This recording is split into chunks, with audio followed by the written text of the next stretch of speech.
This verily is the most yearn for life amidst fields and gardens. When others return unto the pastoral abode, 2 meals a day in hunger render them unable to endure.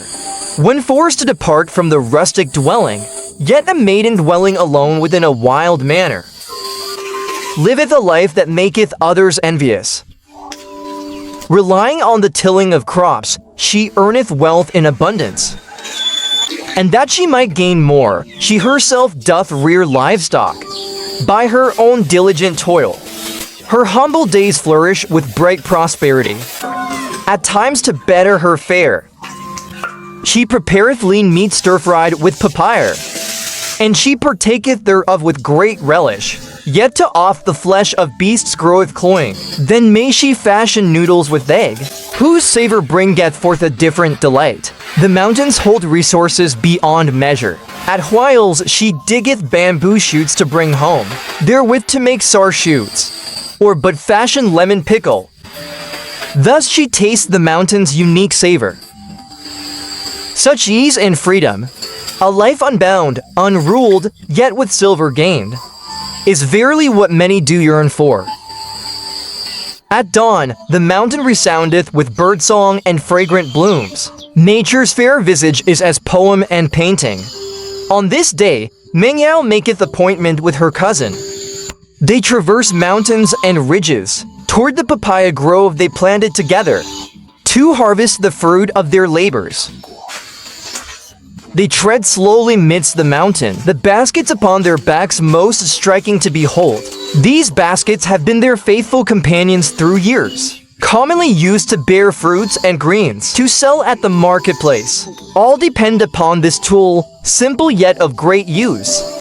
The 2 maidens walk on, conversing with laughter. Ever together, they oft join hands in earning coin. By their tacit harmony, their lives prosper evermore. The mountain air is exceedingly fresh. The gentle breeze doth blow, oft bearing the fragrance of flowers, mingled with the scent of trees and earth. Upon the verdant papaya trees, rising upright from the soil, there hangeth many a fruit. The golden papayas allure the eyes irresistibly, stirring the desire to pluck one, and feast heartily thereupon. Mong Dao and her cousin, with gentle steps drew nigh a tree laden with papayas. They plucked 2 fruits that seemed well ripened. Unable to resist, they broke one open forthwith, and tasted thereof. The fresh sweetness caused them to sigh in delight. Truly, this day's journey was not in vain. If they gather all ripe papayas, surely they shall gain a handsome profit. The 2 sisters, without hesitation, came unto the papaya tree. Together they gathered the fruits thereon, be they golden ripe or verdant green. All became the objects of their harvest. The golden papayas could be eaten straightway, whilst the green ones, stir-fried with meat, make a delicacy most rare. The 2 small unripe fruits must yet be left to ripen. First, the golden-hued, larger papayas they did gather in full. These fruits of fair orange hue fetch a worthy price in the market. The customers hold them in fond favor. Mong Dao and her cousin, each busy on her own, plucked the fruits one by one. Each fruit gathered was as though a note of silver gained, bringing forth livelihood and profit. Thus their hearts were gladdened in labor. The weariness from crossing ridges, the fatigue they bore, vanished all at once. But is papaya truly delicious? In truth, the ways to partake of it are many. It may be eaten raw or made into sour papaya, with chili and vinegar mixed in. Ere long one may enjoy the sour spicy flavor. Its taste is crisp and fresh, sour, spicy, and sweet. When finished, one yet desireth more. If eaten with porridge, one may consume bowl after bowl, as a snack to while away hunger. It is enough to set the mouth watering. In bustling summer streets, it is oft seen that hawkers sell sour papaya. Apart from being eaten raw, it may also be stir-fried with meat, which too is a dish most fine. Papaya containeth grains of vitamin C and manifold minerals. It especially holdeth papain, which aideth in the breaking down of proteins, thus promoting digestion. It likewise containeth dietary fibers, that's to the bowels to move with ease. Verily, papaya is a fruit and vegetable most unique. If one be accustomed to daily greens, to change at whiles for one or two papayas is indeed a choice most fitting. Papayas grown deep within the mountains, far removed from industrial fertilizer and waters, and from the taint of polluted air, thrive all the better. Their worth and nourishment becometh more abundant. It is said, rely on the mountain, eat of the mountain.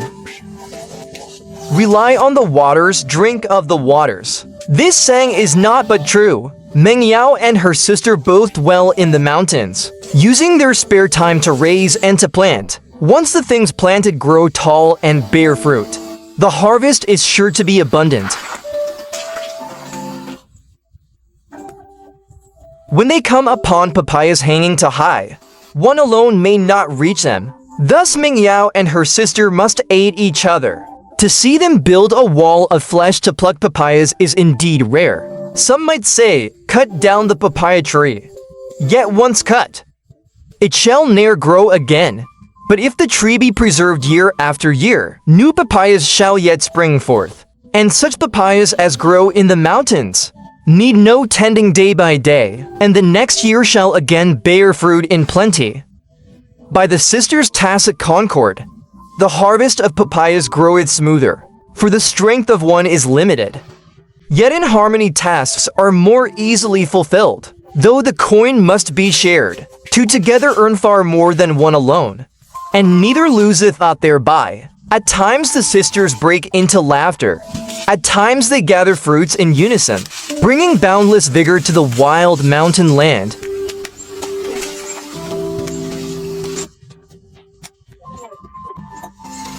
When they plucked the last few papayas, their day's task was fulfilled.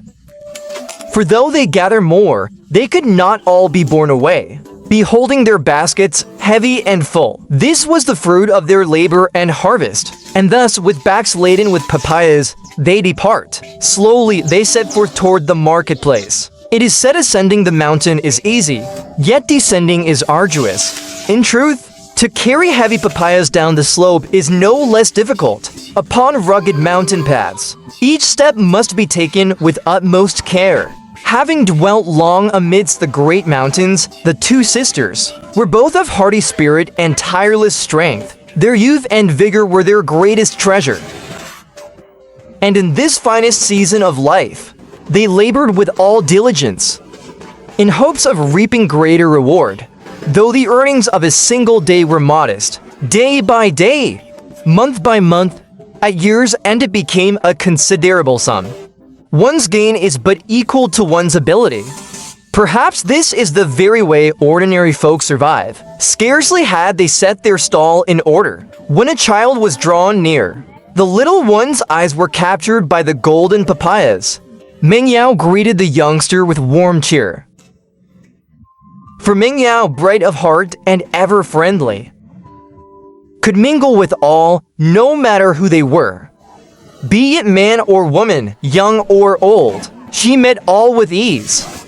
Such small exchanges, though simple, were the very skill that brought her closer to people. And thus her stall fared ever better in its trade. The bright green and golden papayas drew attention, yet customers remained doubtful, uncertain of their taste. So Meng Yao allowed them to taste first by layer. Soon, trust was won. This simple, direct method of trade proved most effective. One by one, customers purchased Meng Yao's papayas. The sister stall was not within the market itself, but rather set by its side. Yet for its rare and unique papayas, many were drawn to look and buy. This, too, was the secret to Meng Yao's success in trade. For each stall she set forth, her goods were never the same, distinct from all others. And with Meng Yao's open nature, her humility and ease with people, her gift of dealing well with others, her business oft grew lively, bustling with joy and clamor. So it was that trade became a cheerful labor. Truth be told, the reason one gains success in trade, there lie many factors within. The art of discourse, the manner of dealing with men, the skill to choose wares of peculiar worth. All these determine whether one is fit to keep a stall. Whether coin may be earned. Should one be numb in self-confidence, lacking in discourse, cold and haughty in demeanor, then to prosper in trade be truly arduous. For amid fierce rivalry of myriad crafts and trades, to survive and endure, one must needs hold certain abilities. By the joint toil of the two sisters, this day brought forth abundant fruit. When their tools were put away, they journeyed homeward to their warm and blissful dwelling.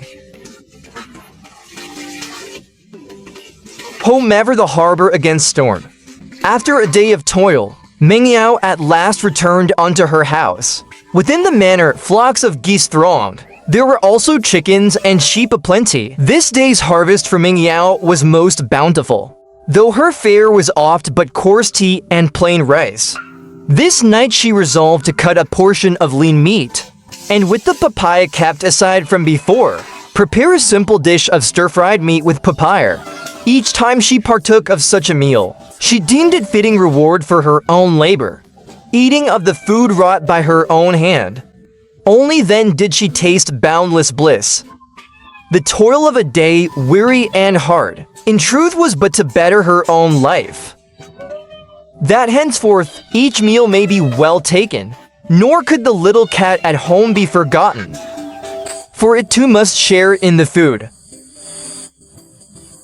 When night descended, after a sound and peaceful sleep, a fresh new day came quietly once more. At the break of dawn, smoke from Meng Yao's manor kitchens rose apace.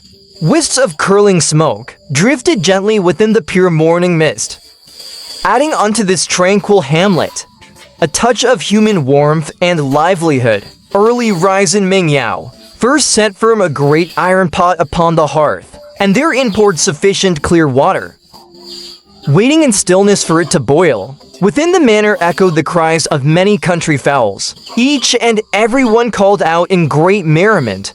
Those crisp and resounding voices were clearly proclaiming aloud that they had long since grown hungry. Seeing thus, Meng Yao, with immortal grace, bestowed feed upon the rustic chickens.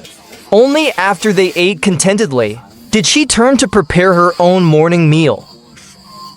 This day's breakfast was not of complex fashion. She boiled a pot of smooth and tender noodles and fried a few golden, glistening eggs. The yolks flowed half running, their fragrance most enticing. A mouthful of noodles with a bite of egg, simple yet satisfying. Thus was Meng Yao's mountain life fulfilled. Indeed, it was no lesser than that within the city. Life in the countryside is ever thus busy and unceasing, with never a moment to spare, changing swiftly into garments fit for labor. Meng Yao grasped her sickle and hastened up the mountain. There, she was to reap great bundles of grass, beloved by the water buffalo. For to raise a buffalo strong and sturdy is no task achieved in a single day. It requires both abundant forage and diligent care. When the grass was cut, the corner of her eye caught sight within the bamboo grove nearby. Fresh shoots had sprung forth aplenty. Each was plump and upright, the season for harvest most fitting. Thus she gathered a share with ease. Beholding these fresh gains, she marveled that the mountain's bounty was truly abundant indeed. Hoisting the heavy grasses upon her shoulder, and carrying the bamboo shoots in her hand, she hastened back toward the buffalo pen. Upon arriving, she cast the bundles of grass into the stall. The buffaloes immediately drew near, chewing mouthful after mouthful, eating with great relish from their ravenous manner. It was clear they had hungered much. Once the buffalo were well fed, Meng Yao, without rest, set about preparing the bamboo shoots. Washing them clean, she sliced them finely, intending to craft them into a refreshing sour dish, And lo, at the corner of the manor, there stood a lemon tree with branches lush and leaves in profusion. Upon it hung countless fruits, plump and most enticing. She plucked some and brought them back to fashion into a sour-sweet, refreshing lemon relish. Behold, the ceaselessly busy figure of Meng Yao, turning without rest, showeth that she not only tended her household with utmost care, and strove diligently to earn her livelihood, but also knew well how to cherish the simple days with earnest heart, making each passing day abundant, full of flavor and delight. Xin chào mọi người. Hôm nay chúng ta lại đến với Mong Dao. Trong video hôm nay cô ấy sẽ đưa chúng ta đi hái những quả đu đủ chín. Một vườn đu đủ ở trên một cái ngọn đồi rất là cao. Cô ấy và em gái của cô ấy phải leo lên cái ngọn đồi đó để hái và vận chuyển những quả đu đủ đó để mang đến chợ bán. Trong cuộc hành trình này phải leo một con dốc rất là cao để mới đến được cái vườn đu đủ. Và khi hái được đu đủ rồi, còn vấn đề vận chuyển xuống rất là nặng nhọc, phải đi xuống dốc rất là trơn trượt, ra là khiến hai chị em rất là vất vả. Nhưng mà hai chị em này có nghị lực rất là lớn, rất là đam mê và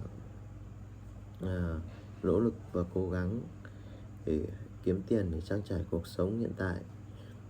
Khi đi chợ về thì cô ấy lại bắt tay vào những cái công việc thường ngày như là chăn trâu, rồi là chăn gà, rồi là quét dọn nhà cửa, và cuối cùng cô làm một cái nọ măng chua và một chai nước cốt chanh để sử dụng dần vào những ngày mưa gió và lạnh. Cái nước cốt chanh này nó rất phù hợp cho cái việc chữa đau họng với mọi người. Mọi người thấy video này hay, hữu ích thì hãy cho mình một lượt thích và một lượt đăng ký kênh để mình có thêm động lực để phát triển và tạo ra những cái video tiếp theo. Cảm ơn mọi người rất nhiều ạ.